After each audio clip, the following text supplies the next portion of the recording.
자, 오늘 오후에 하나님께서 우리에게 이 예전도의 헌신 예배에 주실 이 말씀, 우리가 봉독한 하나님 말씀 사도행전 17장 10절, 11절, 12절 말씀, 이 말씀을 중심으로 귀부인이란 제하로 잠시 말씀을 상고하며 은혜 받기를 소원합니다. 귀부인이라고 하면 여러분 어떤 생각이 듭니까? 귀부인이란 누구를 가리킬까요? 그냥 쉬운 말로 하면 귀한 부인, 귀티 나는 부인, 이 정도로 우리가 생각할 수 있겠죠. 오늘 본문 말씀에 보면 12절에 귀부인이라고 나오는데, 여기에 나오는 이 귀부인도 역시 a number of prominent women 이렇게 번역이 되어 있거든요. 상당히 특출난, 상당히 높은 위치에 있는 또는 상당히 부유한 부인들, 여자들, 이렇게 우리가 번역을 할 수 있겠습니다. 귀부인이란 누구를 가리킬까요?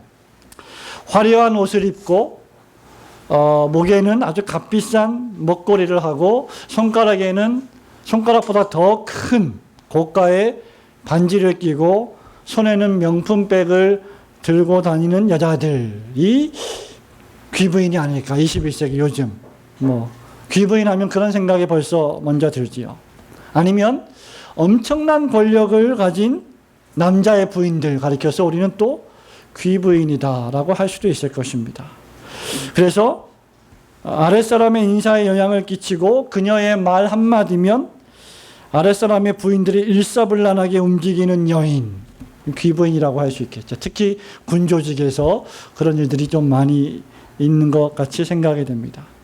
오늘 우리가 보통 귀부인이라고 하면 권력이 높거나 돈이 많이 있는 사람을 가리킵니다. 여기에다가 학식을 겸비하고 교양까지 갖춘 여인들, 여자들을 가리키는 경향이 많습니다. 그것이 바로 세상이 정의하고 있는 귀부인이죠. 제가 말씀드린 바와 같이 12절 말씀에도 귀부인이 나옵니다. 오늘 우리가 읽은 성경에 귀부인이 나오는데 12절 말씀을 같이 읽어볼까요? 시작. 그 중에 믿는 사람이 많고 또 헬라의 귀부인과 남자가 적지 아니하나. 자, 12절에 기록된 귀부인은 어떤 사람들이냐? 이 귀부인은 믿었던 사람들이죠. 그죠? 12절에 그 중에 믿는 사람이 많은데 그 가운데 어떤 사람이 있었다? 헬라의 귀부인들이 있었다라고 말합니다. 사도행전에 보면 귀부인들이 종종 나와요. 13장 50절, 51절, 52절에도 귀부인이 나오는데 이 귀부인들은 헬라 출신이 아니라 유대 출신의 귀부인들입니다. 유대 출신의 귀부인들, 지금 본문에 나와 있는 귀부인들은 이방 출신의 귀부인들이고 유대 출신의 귀부인들은 좀 더 혈통적으로 가문적으로 자신들이 뛰어나다고 생각했던 여자들입니다. 고관 대작의 부인들이라고 할 수 있겠죠. 이 귀부인들은 사회적으로 높은 위치에 있어서 또 자기 남편이 높은 위치에 있어서 그리고 부유해서 돈이 많아서 많은 사람들에게 영향을 끼칠 수 있었던 사람들입니다. 그래서 바울과 실라가 예수님의 십자가 복음을 전하다가 그것이 유대 율법에 거친다라고 생각해서 유대 당국자들이 여자들을 선동을 했어요. 여자들을 선동을 해서 바울과 실라가 복음을 못 전하도록 핍박을 하기 시작합니다. 그때 선동된 여자들이 누구냐면 바로 유대의 귀부인들이에요. 자, 그러면 제가 오늘 특별히 예전도의 헌신 예배 때 이 귀부인이라고 하는 제목으로 어떤 교훈을 여러분에게 설교하려고 하느냐, 세 가지를 말씀드리려고 합니다. 우리가 보통 강해 설교를 하지만 특별히 이런 헌신 예배 때는 주제 설교를 하는 것도 상당히 괜찮다고 생각을 합니다. 첫 번째, 우리 올고든 교회의 여전도 회원들은 믿음의 귀부인들이 되어야 합니다. 자, 다시 12절 말씀 보세요. 그 중에 믿는 사람이 많고 또 헬라의 귀부인과 라고 했습니다. 헬라의 귀부인들이 바울과 실라가 전한 그리스도의 십자가 복음을 믿었다는 겁니다. 진정한 귀부인은 어떤 사람들이냐? 진정한 귀부인은 믿음의 사람들이에요. 여자가 귀한 여자가 되려면 어떤 여자가 되어야 하느냐? 믿음의 여자가 되어야 한다는 말입니다. 그것이 초점입니다. 진정한 귀부인이 되려면 먼저 믿음이 있어야 한다는 말입니다. 믿음이 없으면, 하나님을 신앙하는 신앙이 없으면 저와 여러분이, 특별히 여자들이 하는 모든 종류의 전도회 활동들은 그저 말 그대로 오전에 우리가 살펴본 것처럼 종교적인 활동, 사교적인 활동으로 전락합니다. 각 교회마다 여자 성도들이 있죠. 여전도 회원들이 있습니다.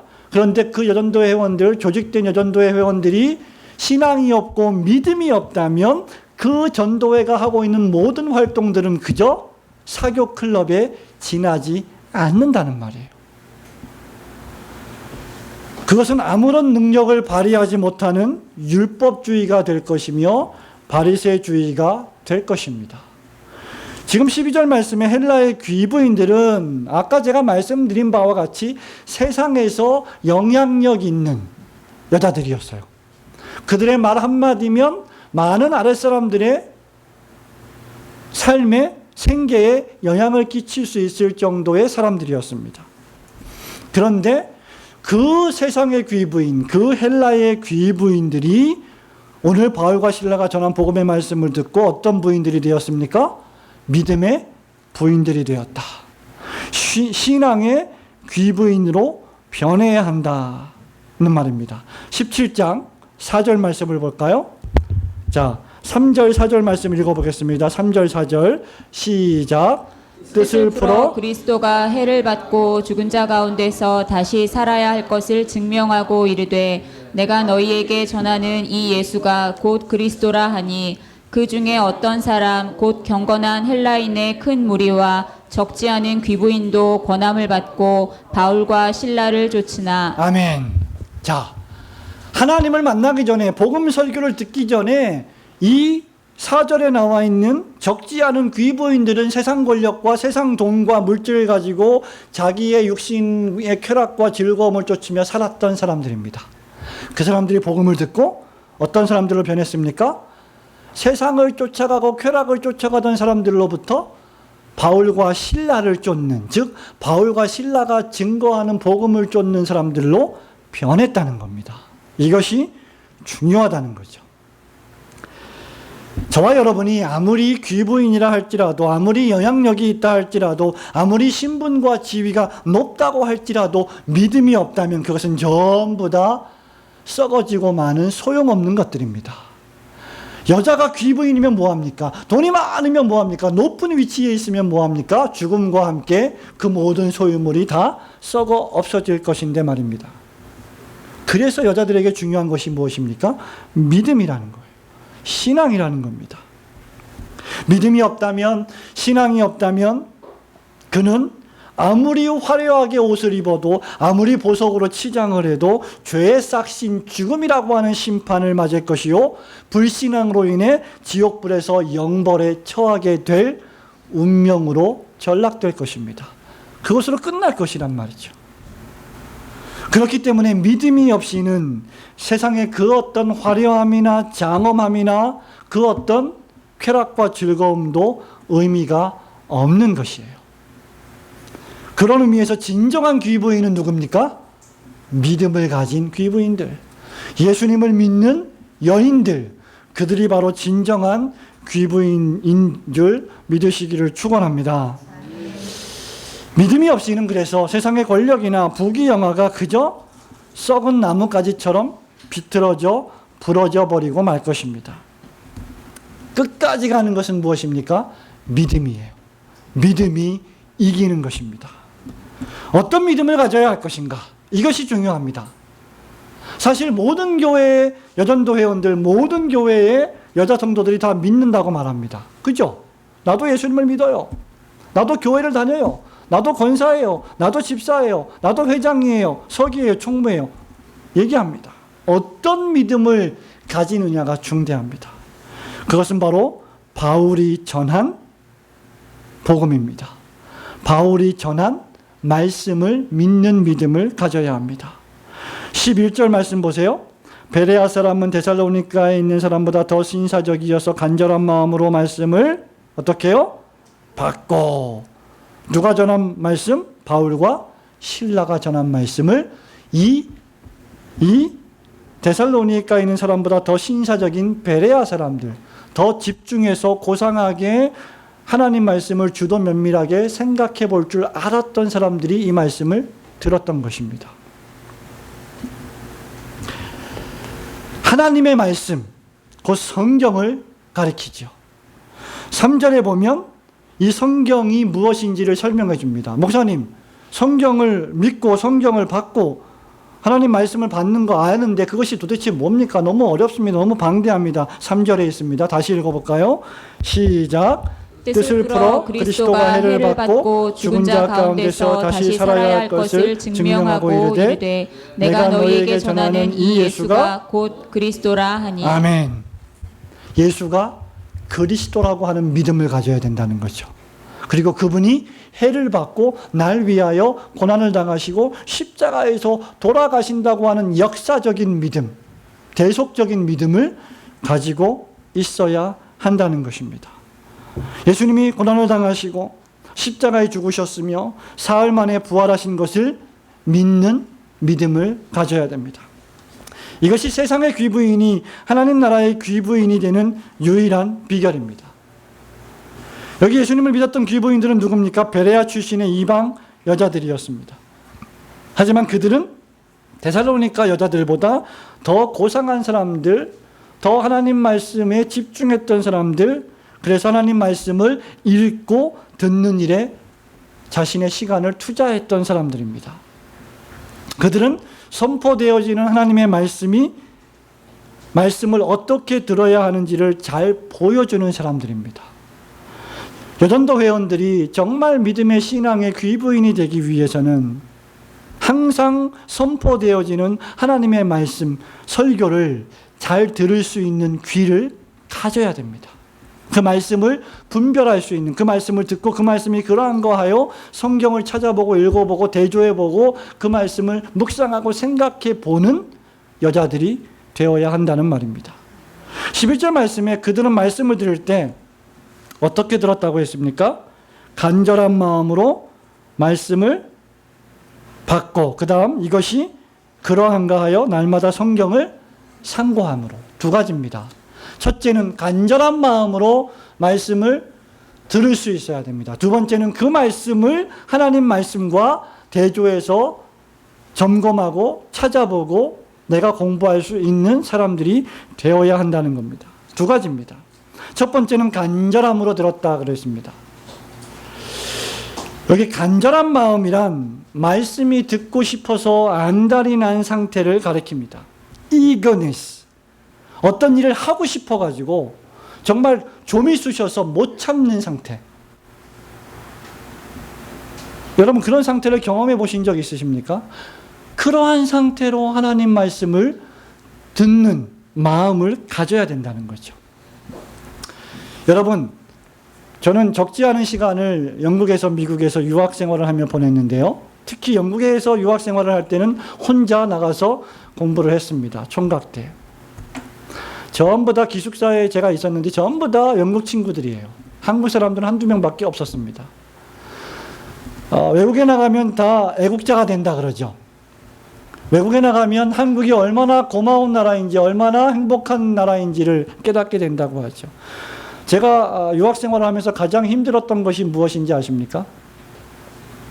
여러분, 밥을 안 먹으면 뭐가 고파요? 배가 고파요. 말을 안 하면 뭐가 고파요? 말이 고파요. 한국말이 얼마나 고픈지 아침부터 오후까지 영어로 강의 듣습니다. 그 딱딱한 브리티시 잉글리시로 영어를 들어요. 강의를 들어요. 오후에도 친구들하고 또 영어로 대화합니다. 한국말을 할 기회가 없는 거예요. 그래서 덕분에 영어는 상당히 많이 늘었습니다만은 한국말을 하고 싶어서 정말 죽겠는 거예요. 일주일에 한 번 한인교회를 가면 누굴 만나요? 한국 사람들을 만나요. 목사님을 만나요. 전우사님을 만나요. 성도들을 만나요. 그러면 한 번 터진 입을 다물 수가 없어요. 계속 얘기하는 거예요. 예배 끝나고 또 얘기하고 예배 드리기 전에 또 얘기하고 너무너무 말이 하고 싶은 거예요. 그게 말이 고픈 겁니다. 말이 고파본 사람만 이해할 수 있는 거예요. 여러분, 말씀을 들을 때 바로 그러한 상태, 뭔가 하고 싶어서 안달이 난 상태, 참을 수 없는 상태, 그런 상태로 말씀을 듣는 성도들이 되어야 한다는 겁니다. 일종의 기대감을 가지고 말씀을 듣는 것을 뜻하지요. 저와 여러분 매주일마다 교회에 나옵니다. 물론 우리는 주의를 지키라고 했기 때문에 그 계명의 말씀에 맞추어서 우리는 주의를 지킵니다. 그러나 우리는 주일날 예배당에 나올 때 기대하면서 나올 수 있어야 돼요. 기대해야 됩니다. 하나님께서 무슨 말씀을 오늘 설교자의 입술을 통해서 선포해 주실까? 내가 일주일 동안 어떤 말씀을 가지고 살아가야 할까? 어떤 힘을 내가 공급받을까? 성령님께서 설교자의 입으로 선포되는 하나님의 말씀의 능력을 입혀주시기를 기대하며 기도하며 나와야 된다는 겁니다. 여러분, 이것은 단순히 학문적인 지식적인 섭취만을 뜻하지 않고 감정적이며 정서적인 측면이 동원된 기대를 뜻합니다. 그것이 바로 간절함이에요. 그리고 또한 그들은 일주일에 한 번이 아니라 매일매일 말씀을 듣고 매일매일 그 말씀을 성경과 대조해 보는 열심을 보였습니다. 사실 사도 바울이 로마 교회에 편지할 때 믿음은 어떻게 생긴다고 했어요? 믿음은 들음에서 난다고 했습니다. 말씀을 듣지 않으면 믿음이 안 생겨요. 여러분, 믿음이 안 생기는 것 같아 보이죠? 야, 저 사람이 3개월을 교회를 나왔는데, 아니 3년을 교회를 나왔는데 변화가 안 되는 것 같아. 어떻게 하나님께 영광을 돌리는 사람으로 안 바뀌는 것 같아. 천만에요. 말씀이 그 일을 합니다. 우리가 그걸 안 믿으면 다른 거 믿을 수가 없어요. 누가 그 사람을 변화시키겠습니까? 말씀이 하는 거예요. 왜? 그 말씀을 들었기 때문에. 그래서 믿음은 들음에서 나는 것입니다. 여러분이 믿음의 여인, 믿음의 성도들이 되려면 잘 들을 수 있어야 됩니다. 우리 전도회원들이 훌륭한 믿음의 귀부인들이 되려면 하나님 말씀을 잘 듣는 성도들이 되어야 한다는 것이죠. 하나님 말씀에 무지하면 믿음이 자라지 않습니다. 그리고 경건한 믿음의 귀부인이 될 수가 없습니다. 미국에 가시면 여러분 버너 리포트라는 그런 단체가 있어요. 버너, 불 피우는 버너 아니고 BARNA, 버너 리포트. 이 단체는 기독교의 여러 가지 통계 자료들을 연구하는 단체인데, 이 기독교 통계 자료를 연구하는 단체가 최근에 이런 연구 결과를 내놓았습니다. 자기가 예수 믿는 신자라고 말하는 사람들 가운데 8%가 성경에는 신이 스스로 돕는 자를 돕는다라고 가르치고 있는 말씀이 있다라고 믿는다고 합니다. 신은 스스로 돕는 자를 돕는다라고 가르치는 것이 성경이라고 믿는 사람이 8%라는 거죠. 그런 말씀은 성경에 없습니다. 63%가 사복음서의 이름이 무엇인지 모른다고 합니다. 마태, 마가, 누가? 요한. 다 아시네요.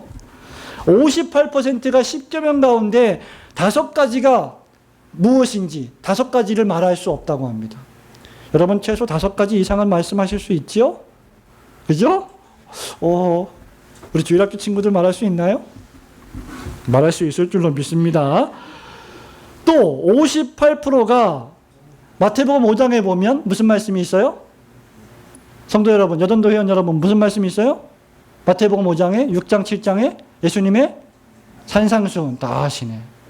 그런데 무려 58%가 산상수훈의 설교가 예수님이 하신 설교인지 모른다고 합니다. 누가? 교회 나가는 사람들이 예수 믿는다고 자기가 프로페싱 크리스천, 고백하는 그리스도인이라고 말하는 사람들이 모른다는 거예요. 52%가 요나서가 성경에 있는지를 모른다고 합니다. 우리 주원이가 또 아주 비꼬면서 웃었어요. 비웃었어요. 나도 알고 있는 걸 그들이 몰라? 48%가 도마의 복음이 성경에 있지 않다는 것을 모른다고 합니다. 도마의 복음이라고 하는 것은 외경이죠. 정경에 포함되어 있지 않은 성경입니다. 성도 여러분, 무슨 말을 하고 있습니까? 아무 생각 없이 그저 활동으로 교회를 다닌다면 하나님 말씀에 이렇게 무지한 사람들이 된다는 겁니다. 하나님께서는 어떤 성도들을 기뻐하십니까? 하나님의 말씀에 기초한 믿음의 성도들을 기뻐하신다는 겁니다. 19세기의 유명한 설교자 찰스 스펄전 목사님이 이런 말을 했습니다. 나는 모든 그리스도인 가운데 가장 행복하고 참된 그리스도인은 절대 하나님을 의심하지 않고 하나님의 말씀을 있는 그대로 받아들이며 그 말씀을 믿고 아무 질문도 던지지 않으며 하나님이 말씀하셨다면 그렇게 되리라고 확신하는 사람들이라고 생각한다. 말씀이 그렇게 했다면 그것을 그대로 믿는 사람들, 그 사람들이 진짜 성도라는 것입니다.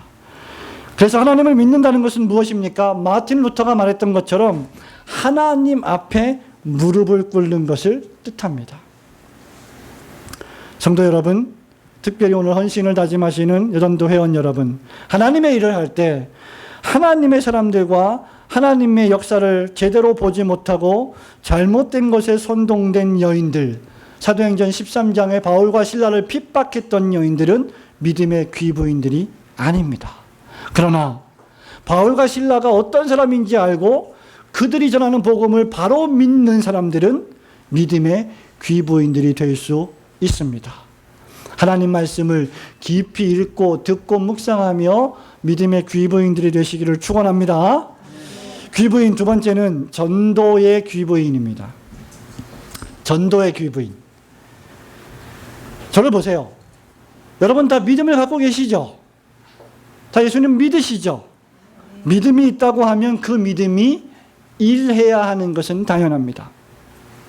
찬송가에 믿음이 이기네, 믿음이 이게 무슨 말일까요? 가만히 있어도 믿음이 이기나요? 아닙니다. 믿음이 일하기 때문에 이기는 거예요. 보통 성도가 나는 예수님을 믿습니다. 나는 믿음을 가졌습니다. 라고 하면 일반적으로 당연히 그 믿음이 행위를 통해서 나타나게 되어 있습니다. 그냥 두세요. 괜찮아요. 졸 수 있어요. 괜찮아요. 놔두세요. 믿음이 있다고 하면 그 믿음이 자신의 삶의 행위로 드러나야 되는 것이죠. 예수님을 믿으면 그 신자는 변화됩니다. 생각이 변화되고요. 감정이 변화되고요. 의지가 새롭게 되고 그 결과 뭐가 변화가 돼요? 생활이 변화가 됩니다. 이것이 예수 믿는 사람들의 특징입니다. 예수 믿었는데 안 변했다고 하면 그것은 예수 믿는 것이 아니에요. 우리가 수요일마다 빌레몬서 강해를 하고 있습니다. 이번 주 수요일 날 우리가 살펴볼 말씀의 제목은 무익한 종, 유익한 종인데 오네시모가 예수님을 영접하기 전에는 어떤 사람이었어요? 무익한 종이었어요. 주인의 것을 훔쳐서 도망갔던 사람이었는데 바울을 만나서 예수 복음을 듣고 하나님의 나라를 보고 자기 죄를 회개하고 예수님을 영접하고 새 사람이 되었어. 그 다음에 바울이 그 사람을 평가할 때 뭐라고 평가해요? 유익한 종이 되었다. 바뀌었다. 뭐의 결과입니까? 믿음의 결과입니다.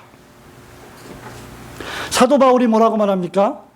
디모데후서 1장 11절에서 내가 전에는 회방자요 핍박자요 포행자이었으나 언제? 예수님을 다메섹 도상에서 만나기 전에. 그러나 자신이 죄인임을 깨닫고 예수님이 자신의 구세주가 되심을 경험한 사도 바울은 후에 내가 이 복음을 위하여 반포자와 사도와 교사로 세우심을 입었다. 내가 이 복음을 위해서 이제 고난도 받는다. 절대로 그러나 부끄러워하지 않는다. 완전히 새로운 사람으로 바뀌었던 것입니다. 예수님을 믿으면 그에게 변화되는 한 가지 사건이 바로 날 구원하신 주 예수님의 십자가 복음을 증거한다는 것입니다. 바울이 2차 전도 여행 때 여러분 터키의 성지 탐사를 가시면 서쪽 지방 제일 위쪽에 어떤 도시가 있냐면 트로아스라고 하는 드로아라고 하는 항구가 있어요. 우리 성경에 드로아 항구가 있죠. 그 드로아라고 하는 항구가 무엇으로 유명합니까?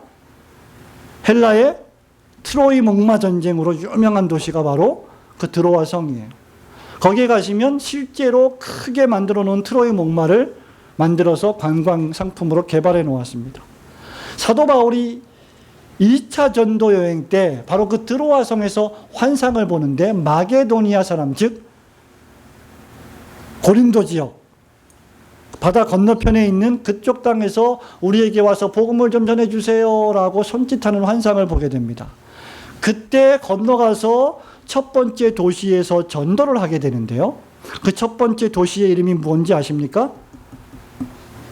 바로 빌립보예요.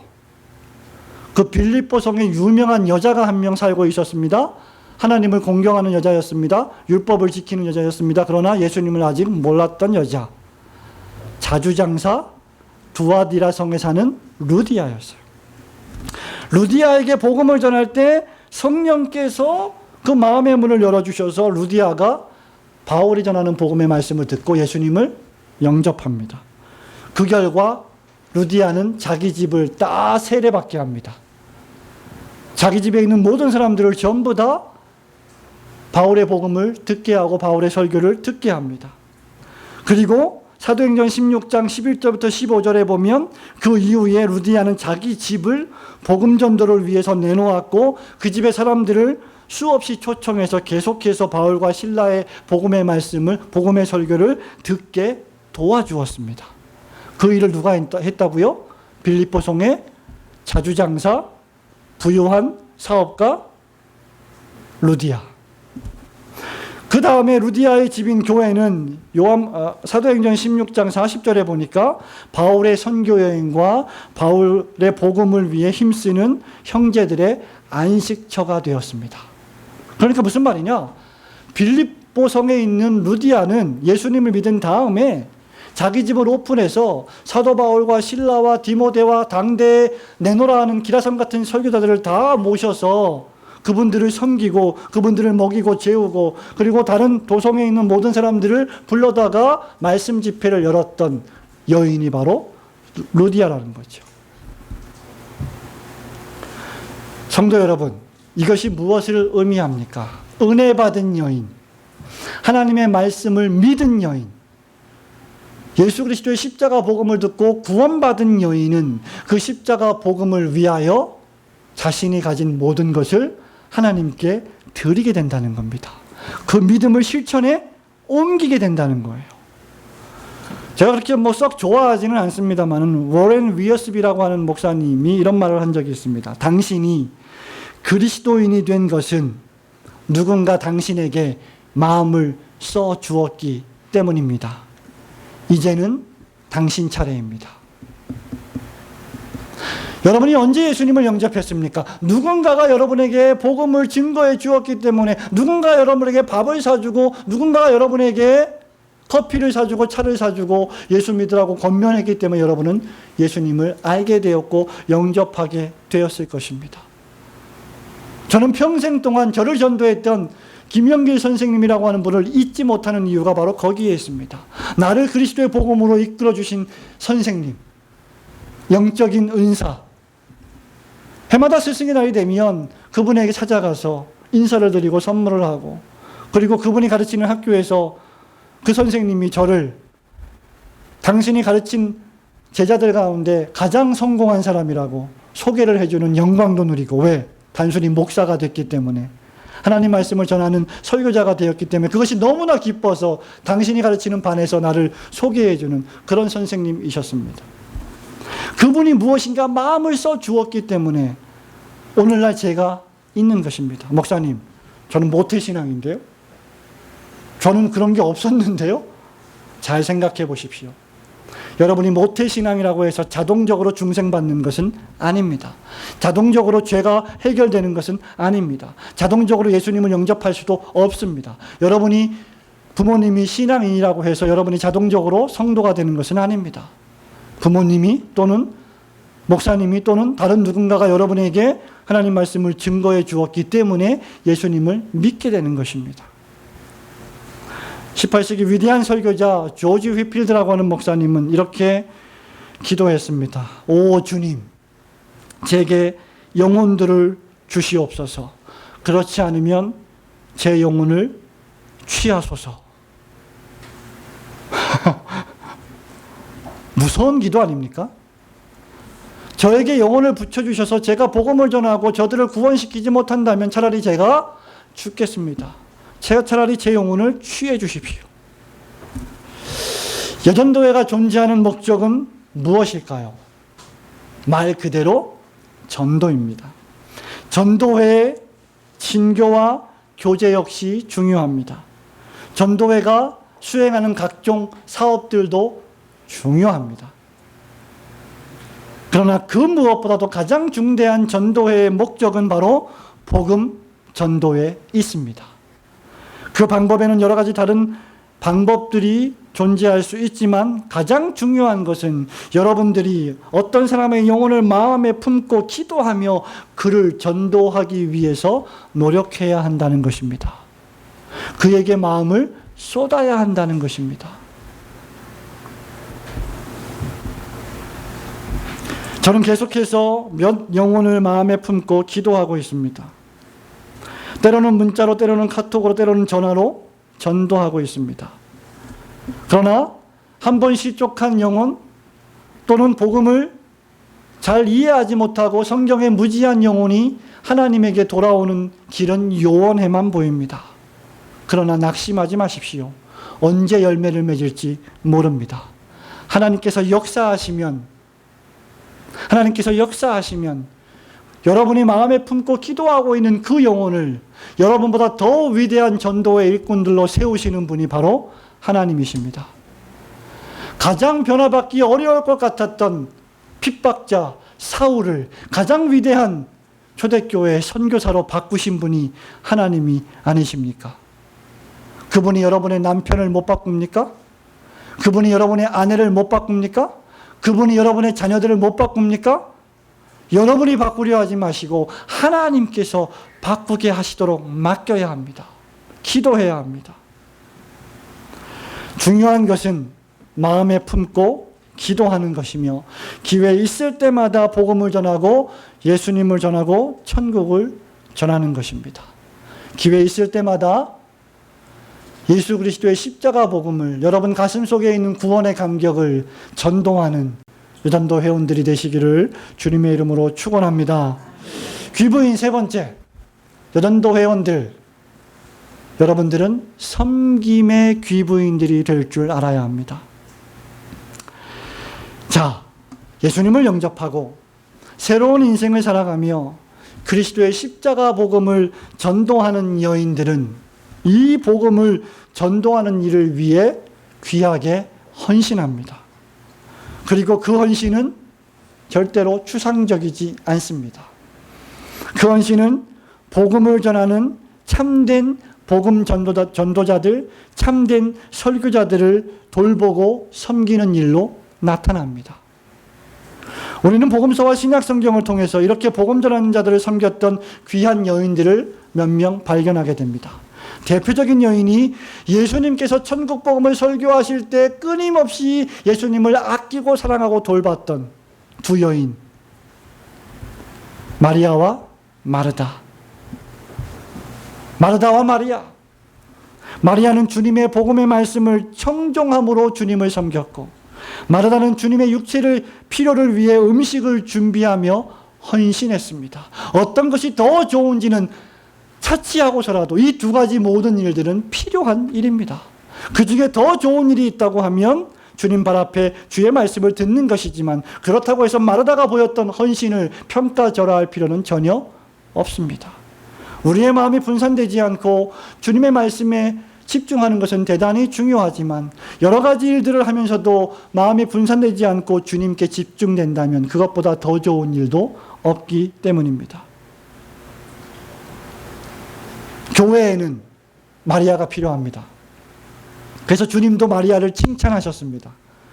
그러나 전부 마리아가 되면 마르다는 어디에 있습니까? 오늘 우리는 어떻게 점심을 먹었습니까?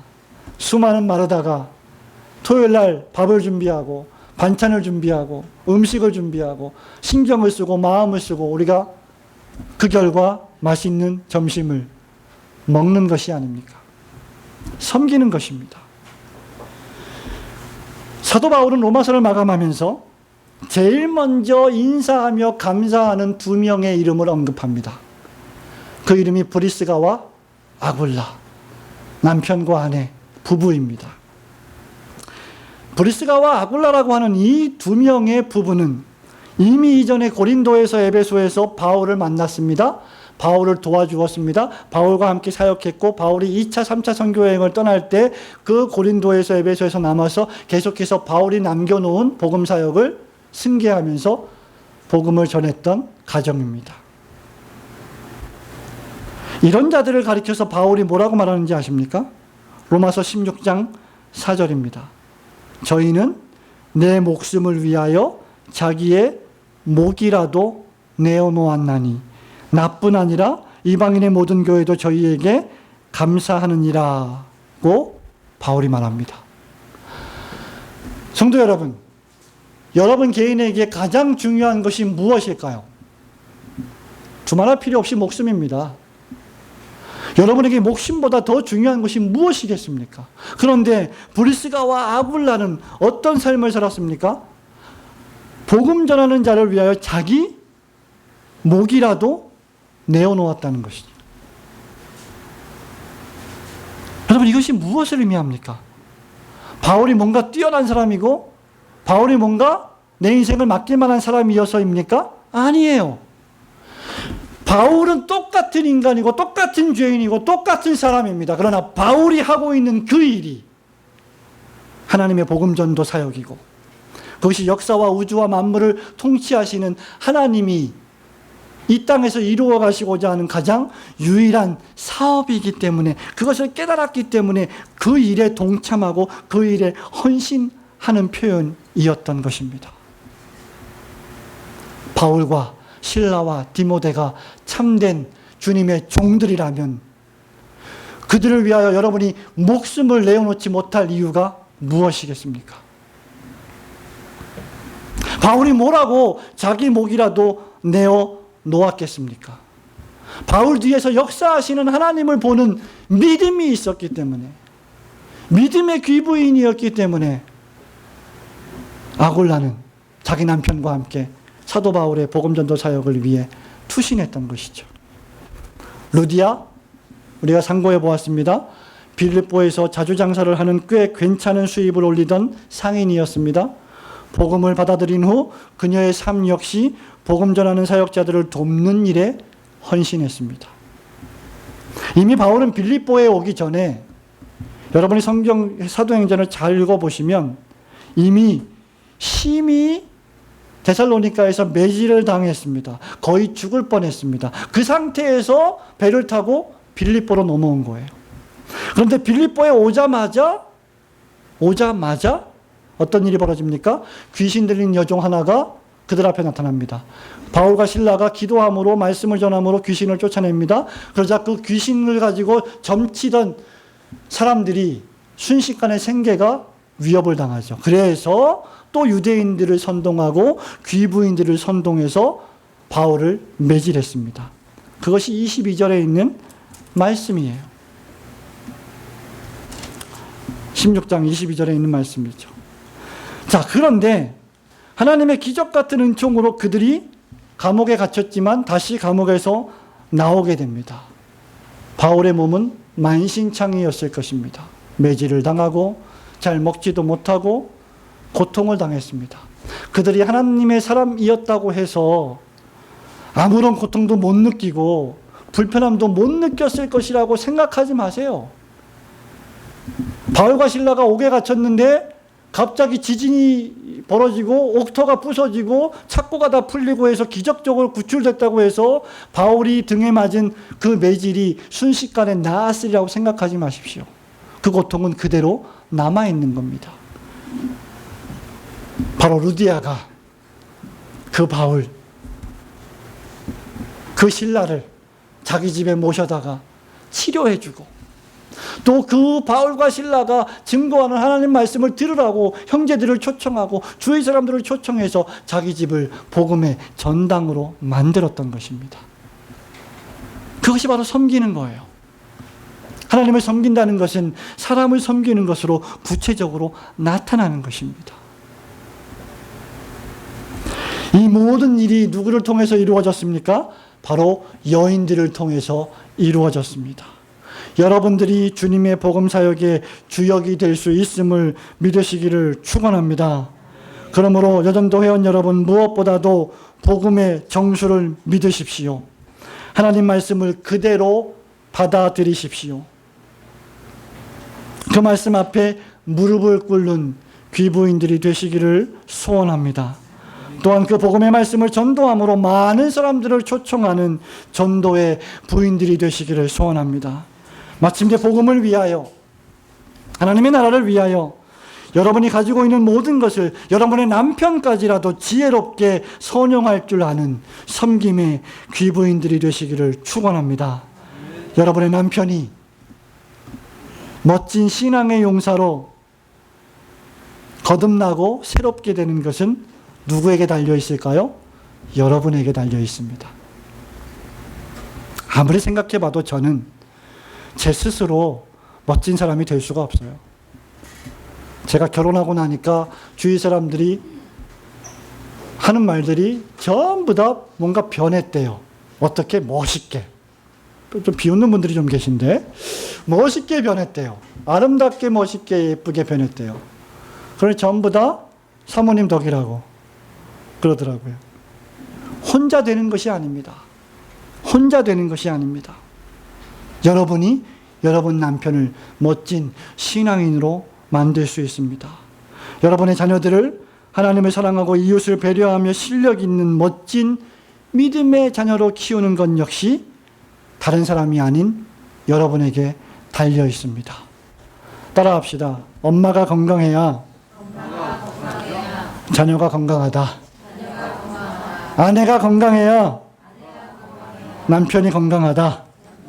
정말 그렇습니다. 아프려면 남편이 아파야지 아내가 아파봐요. 집안이 쑥대밭이 됩니다. 난리가 아닙니다. 아프면 남자가 아파야 돼요. 여자가 아프면 안 됩니다. 우리 박 집사님이 이것을 지금 웅변적으로 증거하고 있지 않습니까? 성도 여러분, 커피계의 여왕이라는 별명을 가진 구찌라는 커피가 있습니다. 이 커피 원두는 그 이름과 명성에 걸맞게 품격 있는 향과 맛을 가진 커피입니다. 같은 커피라도 맛과 향이 각기 다 다릅니다. 그러나 커피 원두의 여왕이라 불리는 구찌가 정말 품격이 다른 향과 맛을 내는 것처럼 많은 교회가 있고 많은 여전도회가 있지만 우리 올고든교회 여전도회는 참된 믿음과 섬김과 전도의 귀부인으로서 한국교회에 그리스도의 향기와 맛을 풍기는 여전도회가 되시기를 주님의 이름으로 축원합니다.